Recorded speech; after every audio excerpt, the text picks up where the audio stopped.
balita na ika'y mawiwili. Mga nagbabagang kamao, mga buksi. So mga par, sa naging bakbakan nga po sa pagitan ni Takuma Inoue kalaban si Ishida, maaga po nakipag-brawl ang dalawang fighter. At round 1 pa lang mga idol, gumapang kaagad si Takuma Inoue sa jab ni Ishida. Kaya biglang kinabahan po ang ama nito na si Shingo Inoue. Bagamat sa mga sumunod na round mga idol, bumawi po si Inoue at pinadugo ang ilong ni Ishida. Pinagpatuloy niya nga ito mga idol hanggang matapos ang laban. Kaya nakuha po nito mga idol ang panalo sa isang decision. At siya pa rin mga idol ang WBE Bantamweight World Champion.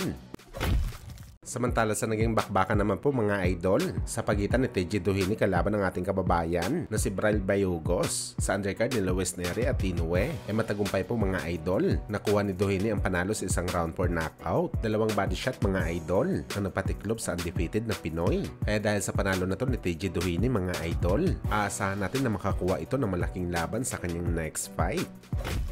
Samantala matapos nga po mga idol, magpakitang gilas kahapon ang current WBA Lightweight Champion na si Gervonta Tank Davis sa naging presko nito kay Frank Martin para sa bakbakan nila na gaganapin sa June 15 sa Las Vegas. Brutal din po mga idol sinabi ni Tank Davis ang kanyang plano sa kanyang future fight. Ano yung mga idol hanggang 6 to 7 fight deal na lang daw siya. Baka posible na daw ito kumala sa sports ng suntukan. At sa tanong naman sa kanya mga idol, na pangalanan ang 6 to 7 fight deal nito, brutal po sinabi ni Tank Davis mga idol. Nanguna sa kanyang listahan si Shakur Stevenson. Isusunod daw nito mga idol sa Devin Haney. Kasama din sa kanyang plano ang makipag-rematch kay Ryan Garcia. Lalo na ang fighter na unang nagpahirap sa kanya sa bakbakan na si Isaac Pitbull Cruz. Kasama din mga idol sa kanyang listahan ang WBO Super Lightweight Champion na si Tio Pimo Lopez Jr. Subalit biglang nagulat tayo mga idol nang sinabi ni Tank Davis na gusto nito makalaban ang kanyang dating mentor na si Floyd Mayweather Jr. At palagay daw ni Tank Davis mga